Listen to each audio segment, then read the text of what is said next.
할렐루야. 옆에 있는 분들과 인사 나누겠습니다. 반갑습니다. 예, 감사합니다. 또 장마가 아직까지 끝나진 않은 것 같은데 굉장히 갑자기 또 습기가 많은 무더위가 올라오는 것 같아서 여름이 그냥 덥지 않고 지나가나 싶었는데 여름은 여름인 것 같습니다. 마스크 끼기가 더 어렵고 힘겨우실 텐데 속히 또 빨리 여름이 지나갔으면 좋겠다는 생각이 듭니다. 오늘은 그 야곱에 대해서 우리가 금요일 날 그 씨름하는 기도라는 제목을 가지고 오늘까지 이제 세 번째 시간을 제가 가지려고 하는데요. 오늘 말씀을 통해서 함께 은혜를 누리게 되는 귀한 시간이 되기를 소망합니다. 사실은 이게 기도를 하다 보면은 우리가 여러 가지 의문이 생기는 게 사실입니다. 왜 어떤 기도는 단순하게 아뢰기만 해도 응답이 되는 반면에 또 어떤 기도는 분명히 하나님의 뜻인 것 같은데도 불구하고 많은 사람들이 함께 기도하는데 오랜 시간을 기도해도 응답이 제대로 안 되는 게 있어요. 특별히 우리나라의 문제를 함께 생각해 본다면 좀 큰 얘기긴 하지만 예를 들어서 동성애를 위해서 우리가 여러분들 금지를 위해서 기도하고 있잖아요. 한국 교회가 얼마나 기도를 열심히 하고 있습니까? 그런데 계속해서 어떤 일이 벌어집니까? 동성애가 찬성 쪽으로 이렇게 가고 있는 것 같아 보이는.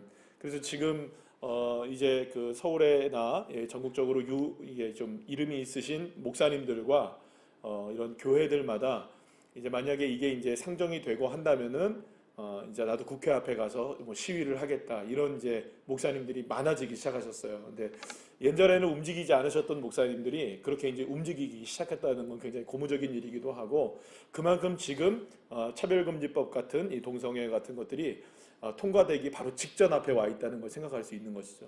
사실은 우리가 이렇게 열심히 기도함에도 불구하고 기도가 응답되지 않는 기도가 있어요. 그런데 여러분도 아시다시피 별로 기도 안 했는데 기도 응답된 게 있습니까? 없습니까? 별로 안 했는데도 기도 응답이 된 게 있어요. 그래서 여러분들 사실은 그래요. 이 기도 응답이라는 게 어떻게 보면 종잡을 수 없는 그런 모습인 것 같다는 생각이 듭니다. 하나님이 다 알고 계시고 결국에는 모두가 다 하나님의 뜻이 이루어질 것이라는 것일 텐데도 불구하고 꼭 우리는 그렇게 이렇게 애를 태우면서 애간장을 녹이며 또 우리가 끈질기게 밤낮 부르짖는 기도를 꼭 해야 하는가? 정말로 우리가 끈질기게 기도하면 응답을 받을 수 있는 것인가? 정말로 우리가 열심히 기도하면 응답은 되는 것인가?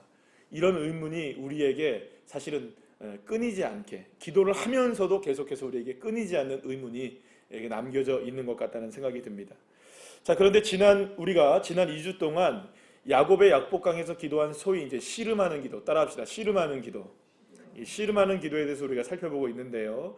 우리가 이 씨름하는 이 야곱의 기도를 통해서 발견할 수 있는 것은 야곱이 이 하나님과 대면하여 보았지만 여러분들 결국에는 생명이 보존되었다. 우리 다 같이 한번 읽어볼까요? 시작. 하나님과 대면하여 보았으나 내 생명이 보존되었도다. 이렇게 나중에 고백을 하거든요.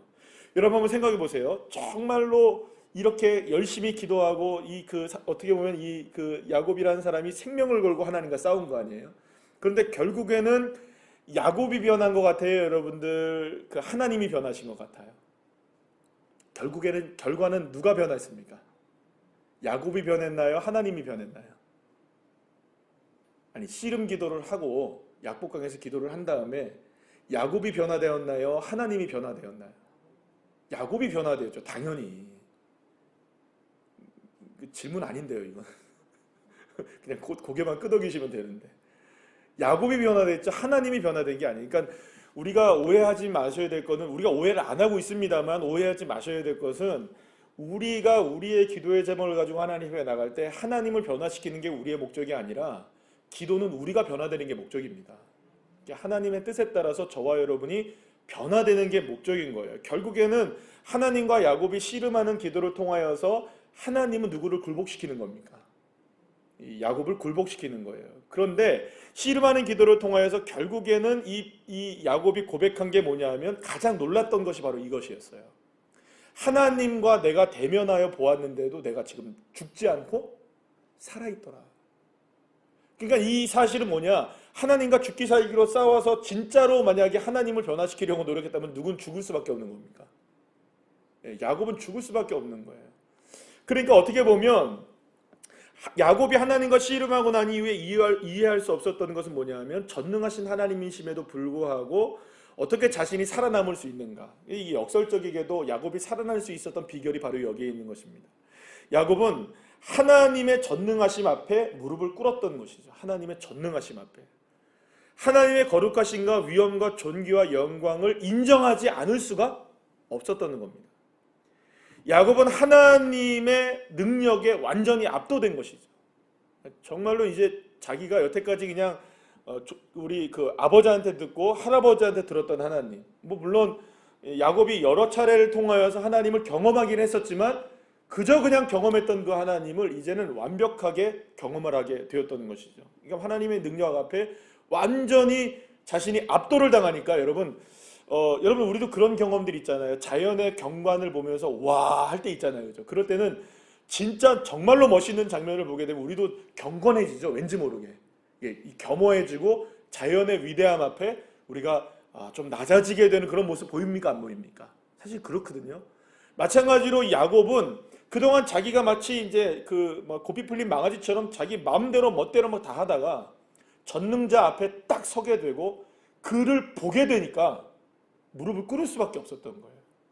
그러니까 결국에는 하나님 앞에 이 야곱은 무엇이 변하게 되었냐면 태도가 변화되었다는 거예요. 태도가. 그러니까 기도에서 가장 중요한 게 뭐냐? 따라합시다. 태도의 변화. 그러니까 무슨 태도의 변화느냐? 그러니까 나의 태도가 변화되는 게 기도의 목적인 것이죠. 결국 하나님은 야곱과의 씨름을 통해 하나님의 능력을 완전히 하나님께서 드러내셨던 것이고요. 그리고 그 위험 앞에 야곱은 자신의 삶을 완전히 180도 바꾸게 되었던 것이죠. 더 이상 야곱은 자신의 삶에 드려진 이 문제, 지금 야곱이 지금 가장 크게 지금 당해야 됐던 문제가 뭐였죠? 에서를 만나는 문제였잖아요. 사실 에서를 만나는 문제는요, 쉬운 문제가 아니었습니다. 에서가 지금 몇 명의 군대를 끌고 오고 있었습니까? 400명의 군대를 끌고 오고 있었어요. 여러분, 그건 변함이 없는 사실이었습니다. 그러니까 에서가 지금 400명의 군대를 끌고 온다는 사실은 약복강에서 기도할 때조차도 변화되지 않은 거였어요. 그러면 여러분 보세요. 기도를 하고 나서도 변화가 되었을까요? 안 되었을까요? 400명 끌고 오는 거는 변화 안 됐어요. 여전히 설기등등하게 에서는 야곱을 치러 오고 있는 거예요. 그러니까 지금 우리가 오해하지 말 것은요, 야곱이 기도한 순간에 갑자기 에서가 군대를 끌고 오던 사람들이 갑자기 막 치러 오려고 그러다가 갑자기 변화돼서 우리 맞이하러 환영하러 가자 이런 분위기가 아니었다는 거예요. 기도하고 또 이렇게 하나님 앞에 무릎을 꿇었을 때에도 여전히 에서의 군대는 살기가 등등했다는 거예요. 그런데 바뀐 게 뭐냐? 에서가 변화되지 않고 400명의 군대도 변화되지 않았지만 중요한 것은 야곱의 태도가 바뀌었다는 거예요. 전능하신 하나님을 만났다는 거예요. 전능하신 하나님. 그 위험 앞에 자기가 너무나 작다는 걸 깨달은 거예요. 여러분 생각해 보세요. 지금 야곱이 작은 사람일까요? 큰 사람일까요? 사회적으로 본다면 대단히 큰 사람입니다. 야곱을 무시할 수 있는 존재가 아니에요. 야곱은 거부가 되었고요. 재산도 정말 많고요. 사람들도 많고요. 만약에 야곱도 400명의 군대를 살 수 있다면 살 수 있을 만한 그런 여력을 가지고 있었던 사람이었어요. 마치 동방의 부자였던 욥과 같은 사람이었다고요. 그러니까 어떻게 보면 이 야곱을 무시할 수는 없었단 말이에요. 무시할 수 있는 사람이 아니에요. 그런데 야곱이 하나님의 전능하심 앞에 무릎을 꿇었단 말이에요. 그러니까 자기 자신이 얼마나 작게 느껴졌을까요? 하나님 앞에. 내가 죽을 수밖에 없는데 내가 살아났구나. 내가 하나님의 전능하심 앞에 살아난 존재구나. 그러면 여러분 생각할 때 자기를 지금 치르려고 하는 에서도 하나님 앞에는 어떻게 보일까요? 작게 보이는 거죠. 문제가 아닌 것이죠.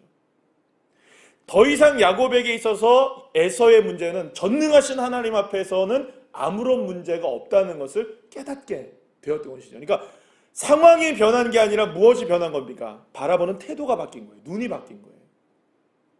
하나님의 이름은 거룩하시고 하나님의 능력은 놀라우시다는 사실 앞에 여러분 야곱이 자신의 문제가 아무렇지도 않다는 것을 깨달았던 것은요, 마찬가지로 저와 여러분의 문제가 아무리 크고 어려운 일이 우리에게 펼쳐진다 할지라도요, 하나님 앞에는 우리의 문제의 크기는 사실은 너무나 작은 것입니다. 믿으십니까? 야곱은 에서를 만나는 일로 인해서 두려움에 떨고 있었습니다. 그러나 에서와는 비교할 수 없는 하나님의 능력 앞에서 에서의 문제는 사실은 아무것도 아닌 것이 되어버린 것이죠. 여러분, 문제가 갑자기 작아진 게 아니에요. 하나님이 크다는 걸 알게 된 거예요. 이게 변화입니다. 저와 여러분이 진짜 변화는 어떤 것이냐? 문제가 작아지면 이거 변화됐구나, 응답됐구나, 이게 아니고요. 하나님의 위대하심을 볼 수 있을 때 응답이 일어나는 거예요. 믿습니까? 이게 진짜 응답인 거예요. 그러니까 여러분, 우리가 물론 여러분 어떤 문제는 응답이 일어나야 돼요. 그러나 그 응답이 일어날 때에도 하나님의 전능하심을 의지하면 역사가 일어나요. 이 과정을 결코 잊으시면 안 됩니다. 그러면 우리는 계속해서 기도 응답을 잘못 알고 있게 되면 문제 하나하나 이루어질 때마다 이게 응답이구나라고 생각하는 거예요.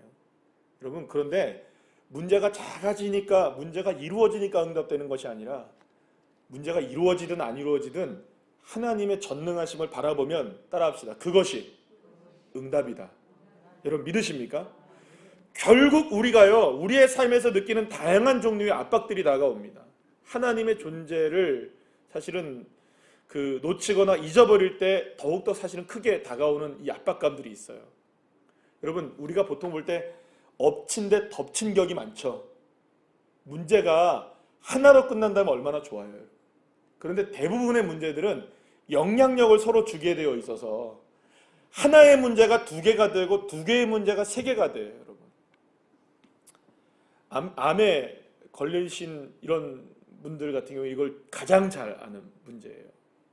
저희 어머니도 암에 이제 부비동 암에 이제 코에 이제 측농증이라고 하죠. 보통 여기 코에 부비동암에 걸리셨을 때 제일 걱정한 게 뭐냐면 폐로의 전이었어요. 그러니까 여기에 이 코에만 있는 이 암이 치료되는 게 문제가 아니라 이 암이 과연 폐로 전이 되느냐 안 되느냐. 왜냐하면 여기는 반드시 호흡기로 연결되어 있기 때문에 쉽게 어디로 이게 암이 가는 겁니까? 폐로 진행되는 거예요. 아니나 다를까? 부비동암을 치료를 하고 난 다음에 검사를 했는데 폐 전이가 되신 거예요. 여러분, 이런 일들은 우리에게 비일비재하게 많아요. 우리 주변에 여러분들의 가족 중에 암 환자 없으신 분이 계십니까? 한 분쯤은 다 계시잖아요. 그런 분들의 이야기를 들어보면 제일 걱정스러운 게 뭐냐? 암의 전이에요. 마찬가지로요, 우리의 삶도 하나의 문제가 전이 되어지고 또 하나의 문제가 전이 되어질 때마다 하나는 감당할 수 있지만 두 개가 감당하기 힘들어지고, 두 개는 어떻게든지 버팅기지만 세 번째 문제는 감당하기 힘들 때가 많아요. 이렇게 다양한 압박이 우리에게 다가올 때 문제는 점점 커지죠. 그러나 저와 여러분이 그럴 때 무너질 수밖에 없어요. 사실은 문제의 크기를 보면. 그러나 그때 저와 여러분의 믿음의 눈이 열려주셔야 됩니다. 문제가 얼마나 큰가만 생각하면 결국에 문제에 무너지고 마는 것이죠.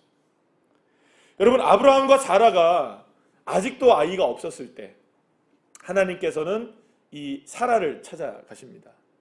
그러니까 더 이상 사라가 볼 때에는 아이를 낳을 수가 없어요. 이제는 더 이상. 왜냐하면 이제 경수가 끊기고 여자로서의 기능을 더 이상 할 수 없는 그런 이제 생산의 능력을 잃어버린 상황이었기 때문에, 나이가 너무 많아서 누가 봐도 나이를 낳는 게 이상한 상황이 되었어요. 누가 제일 잘할까요? 그거를 사라 자신이 제일 잘 알아요. 하나님이 말합니다. 1년 후에 네가 아이를 낳게 될 것이다. 피식 웃습니다. 여러분들 왜 웃었을까요? 아니, 웃음이 안 나오겠어요? 아니, 내가 나를 잘 아는데 어떻게 안 웃겠어요? 그런데 하나님은 그때 경색을 하십니다. 너 웃었지? 아니요, 저 안 웃었는데. 웃었잖아.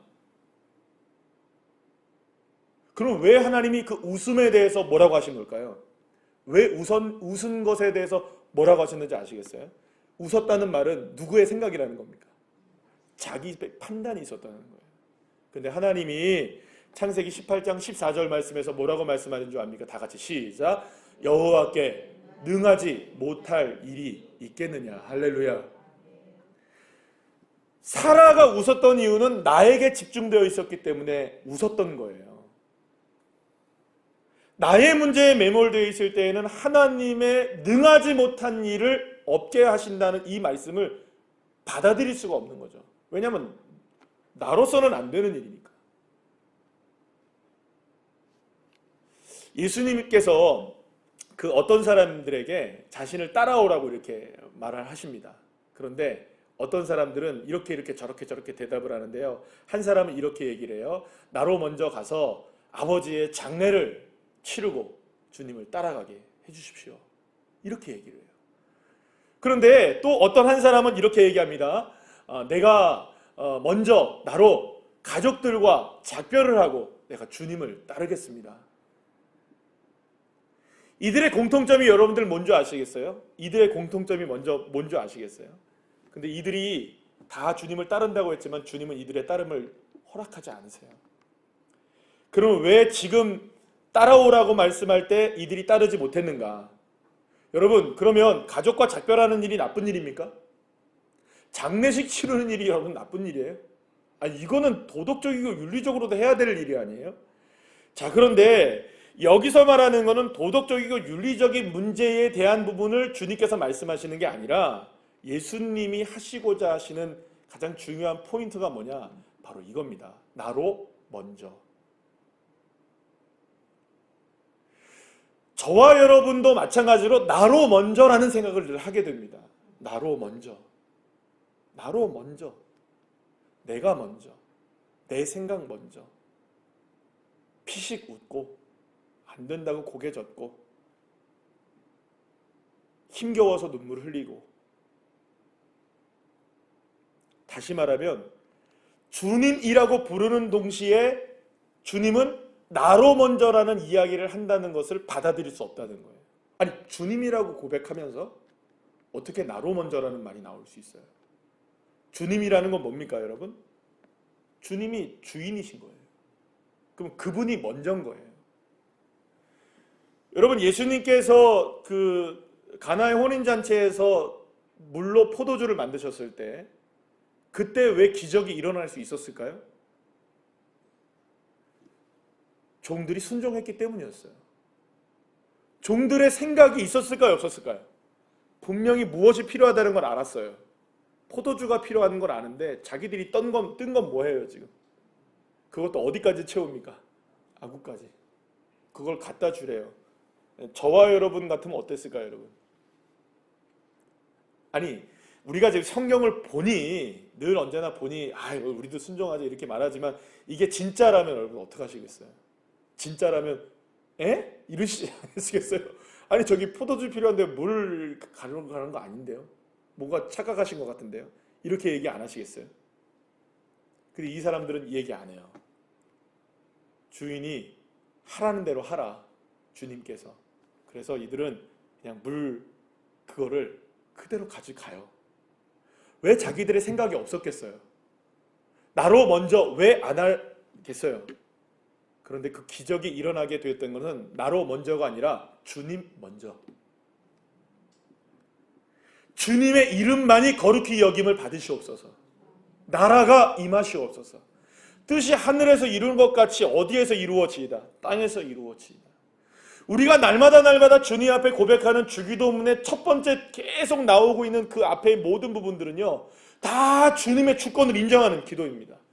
심지어 우리에게 필요한 일용할 양식을 주시는 것도 주님이시고, 우리가 용서하며 사랑하며 살게 하시는 것도 주님의 은혜이고, 모든 것들이 다 주님의 은혜이고 주님의 주권이고 주님의 이름이고 주님의 능력이라는 사실을 그토록 고백하면서도 우리가 가장 많이 하는 게 뭔지 아십니까? 나로 먼저. 주님은 그거를 이중적이라고 보시는 거예요. 여러분, 그렇기 때문에 저와 여러분이 하는 씨름의 기도는 무엇인 줄 아십니까? 문제를 씨름하며 그것을 이루기 위해서 기도하는 기도가 씨름의 기도라고 생각할지도 모르겠지만 사실은 그 기도는 그렇게 어려운 기도 아니에요, 여러분. 사실은 왜 어렵지 않다고 얘기하냐면 죽기 살기로 하면 되니까요. 뭐 열흘 하면 열흘 하면 되고 40일 하면 되죠. 그 문제를 놓고 기도는 할 수 있어요. 아무나 할 수는 없겠지만 할 수는 있을 거예요. 그러나 진짜는 뭐냐면 나로 먼저를 지우고 주님 먼저를 세우는 거예요. 이게 제일 어려운 거예요. 여러분. 정말 주님 먼저가 될 수 있는가? 저와 여러분이 정말 씨름해야 되는 건 다른 것이 아니라 주님을 세우는 일입니다. 내 삶에 주님의 주권을 세우고 내 삶의 모든 것에 주님의 능력을 세우고 내 삶에 주님이 먼저가 되는 것. 그래서 그 문제가 바로 무엇이든 그 문제의 주님도 누구시라는 겁니까? 주님이시다. 3명의 목사님들이 모였대요. 이 얘기를 하나 어디서 읽었는데요. 3명의 목사님들이 기도를 하는데 기도에 가장 도움이 되는 자세가 뭐냐 이걸로 놓고 이제 3명이서 이제 이야기를 하기 시작했던 거예요. 어떤 자세가 제일 기도에 하는데 도움이 되느냐. 근데 옆에 있는 이제 그 얘기를 하는데 목사님들이 이제 3명이서 모여서 얘기를 하는데 옆에 이제 전화를 수리하는 이제 수리공이 한 명이 그 얘기를 계속 들었던 거예요. 첫 번째 목사님이 얘기를 합니다. 기도의 핵심은 역시 손을 모아 기도하는 거다. 손을 이렇게 간절하게 모아서 기도할 때 기도가 가장 잘 된다. 혹은 이렇게 손을 이렇게 들거나 이렇게 손의 모습이 가장 중요하다. 이렇게 역설을 하셨던 거예요. 두 번째 목사님이 뭐라 했냐면 아니다. 손을 어떻게 하는 것보다 더 중요한 게 있다. 무릎을 꿇는 게 더 중요하다. 무릎을 꿇고 간절하게 기도하는 게 진짜 중요하다. 무릎을 꿇고 기도하면 기도가 잘 되고 응답이 잘 된다. 세 번째 목사님이 딱 듣고 있다가 하수들이구만. 그러면서 뭐라고 하냐면 진짜 기도는 엎드려 하는 기도지. 정말 엎드려 하는 기도만큼이나 간절한 기도가 있겠나. 그러면서 서로가 이렇게 막 얘기를 하고 있는데 그때 이제 듣고 있었던 전화 수리공이 불쑥 옆에서 얘기하는 거예요. 아니 엎드리는 것보다 손 모으는 것보다 그리고 무릎을 꿇는 것보다 저의 경우에는 전화 수리하다가 전봇대에서 떨어질 뻔하다가 매달려 있을 때 그때가 가장 간절하던데요. 이렇게 얘기했대요. 그때가 가장 간절하던데요. 매달려 있으니까. 여러분 그렇지 않겠어요? 하나님의 진정한 관심이면요 저와 여러분의 자세 어떤 모습으로 기도를 하느냐보다 제일 중요한 건 우리의 마음인 거죠. 진짜 주님에게 간절한가?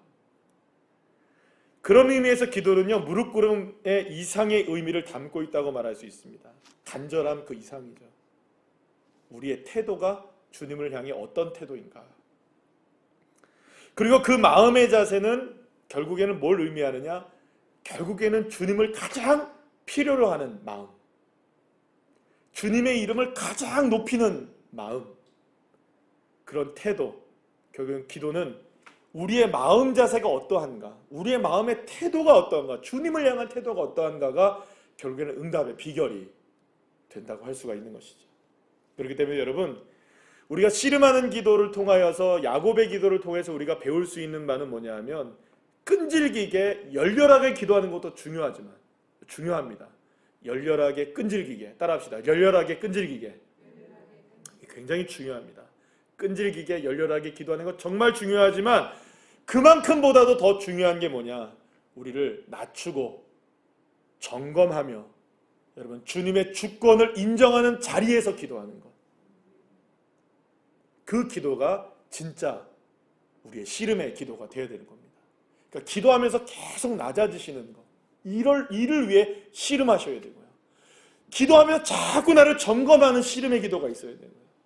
기도하시면서 주님의 주권을 인정하는 자리로 어떻게든 나가시는 그 씨름의 기도가 저와 여러분의 기도가 되시기를 간절히 축원합니다. 예수님은 성전에서 2명이 기도하는 것을 보셨어요. 한 명은 바리새인이고 한 명은 세리였습니다. 세리는 자기 자신이 너무나 그 멋지게 인생을 살아가고 있다고 하나님 앞에 기도를 해요. 하루에 일주일에 2번씩 금식도 하고 11조도 꼭꼭 내고 범죄하지 않고 이 세리와 같이 죄를 짓지도 않고 살아갑니다 하면서 하나님 앞에 서서 따로 기도를 막 합니다.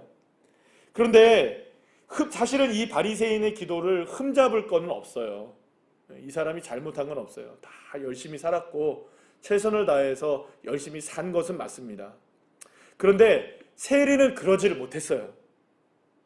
세리는 내세울 것도 없었고 아를 것도 없었습니다. 그래서 차마 성경에 보면 뭐라고 나오냐, 감히 얼굴도 들지 못하고 그냥 자기가 죄인임을 고백하면서 어떻게 기도합니까? 가슴을 치며 눈물을 흘리며 기도합니다. 그런데 예수님은 바리새인의 기도가 아니라 누구의 기도가 응답됐다고 말씀하죠? 세리의 기도가 응답됐다고 말씀합니다. 그렇다면 왜 여러분 바리새인의 기도가 아니라 세리의 기도가 응답되었을까요? 여러분, 이것은 바로 태도의 문제입니다. 바리새인은 자신을 자꾸 드러냈습니다. 결국에는 주님이 하지 말라고 하셨던 나로 먼저가 나온 거예요. 기도도 지금 다 누가 하고 있는 겁니까? 나로 먼저, 자기 자신 스스로를 드러내고 있는 것이죠. 그러나 세리는 자기를 드러낼 게 없었어요. 오직 누구만 드러낼 수밖에 없습니까? 주님, 나를 용서해 주세요. 주님이 나를 도와주셔야 합니다. 주님밖에 없습니다. 여러분, 이 둘 중에 정말로 주님이 필요한 사람은 누굴까요? 정말로 주님이 필요한 사람 한 명을 꼽으라면 가슴을 치며 눈물을 흘리며 주님을 부르는 사람일까요? 나는 하루에 일주일에 2번씩 금식을 하고 이렇게 하고 저렇게 하고 이렇게 살고 저렇게 살았습니다. 그 사람은 여러분 가르쳐주지 않아도 잘할 거 아니에요.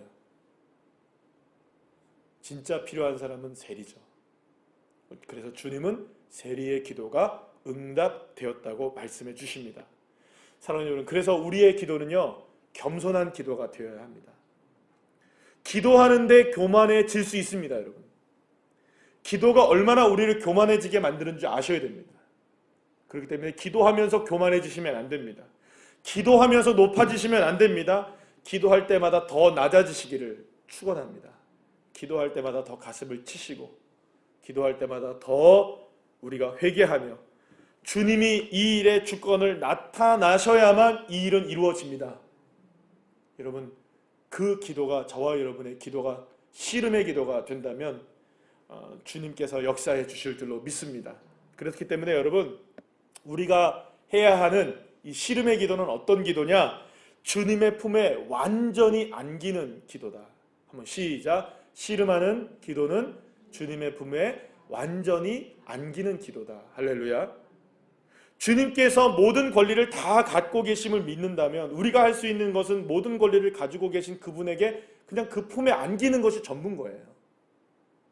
그런 의미에서 우리가 여러분 씨름하는 기도는 주님과 싸우는 기도, 투쟁하는 기도가 아니라 철저하게 누구의 품에 안기는 기도입니까? 주님의 품에 안기는 기도예요. 주님의 품에. 로마서 5장 1절 말씀 우리 다 같이 한번 읽어볼까요? 시작. 그러므로 우리가 믿음으로 의롭다 하심을 받았으니 우리 주 예수 그리스도로 말미암아 하나님과 화평을 누리자. 아멘. 주님께서 원하시는 것은 그리스도 예수 안에서 우리가 하나님 안에 있으면서 무엇을 누리는 겁니까? 화평, 샬롬을 누리는 겁니다. 주님의 품에 안겨서 저와 여러분들이 평화를 누리기를 주님이 원하시고 계시는 것이죠. 우리가 우리의 이 모든 삶의 문제를 돌파할 수 있는 가장 강력한 태도는 뭐냐? 결국엔 누구의 품에 안기는 것밖에 없습니까? 주님의 품에 안기는 것밖에 없습니다. 여러분, 저와 여러분들이 자동차를 타고 비행기를 타고 또 뭐 KTX를 타고 버스를 타고 이렇게 다닐 때 100km, 300km, 600km, 1000km 뭐 달리잖아요. 그죠? 날아가기도 하고. 그런데 우리는 그 안에 타고 있으면 멀쩡하죠? 멀쩡하죠? 왜 멀쩡합니까? 우리가 안에 들어와 있기 때문에 멀쩡한 거예요. 근데 오토바이는 여러분, 저는 오토바이를 거의 안 타봤지만 오토바이 200km, 300km 타봐요, 여러분. 죽습니다. 그 헬멧을 써도 아마 힘들걸요? 한 100km 이렇게 달리면요? 200km 이렇게 달리면? 왜 그럴까요? 온몸이 그걸 맞아야 되니까, 바람을. 여러분, 저와 여러분이 삶의 문제에 다가오는 수많은 이 폭풍 같은 거를 우리가 당할 필요가 없어요. 누가 당하시면 됩니까? 주님이 당하시면 되고요. 표현이 그런가요? 주님이 당하시고 우리는 어디에 들어와 있으면 됩니까? 주님. 그래서 주님께서는 수고하고 무거운 짐 모든 것들을 다 누구에게 맡겨라? 주님께 맡겨라. 내 멍에는 쉽고 가볍다. 그러니까 주님에게 맡기면 주님 품에 안긴 우리는 화평을 누리게 된다는 것입니다. 그래서 여러분, 저와 여러분이 어쩌면 이 끈질긴 기도가 우리에게 이러한 끈질긴 기도가 필요한 것이 아닌가. 주님께 끊임없이 주권을 맡기는 것. 나로 먼저라는 생각을 끝까지 잠재우는 것. 나로 먼저라는 생각이 드러날 때마다 주님 앞에 회개하고 나가는 것. 그래서 주님의 주권을 끝까지 인정하고 주님을 믿는 것, 주님의 품에 안겨서 우리가 기도하는 것이 사실은 그것이 바로 혈과 육의 싸움에서 이기는 방법입니다. 그럴 때 주님 안에서의 우리의 씨름의 기도를 통해 주님은 역사해 주실 줄로 믿으시길 바랍니다. 그리고 그렇게 주님의 품에 안기는 씨름의 기도에 저와 여러분의 응답하시고 오늘 이 밤에도 역사하셔서 주님의 주권을 드러내시는 그 일 가운데 오늘 이 밤에도 큰 은혜를 누리게 되는 저와 여러분 되시기를 간절히 축원합니다.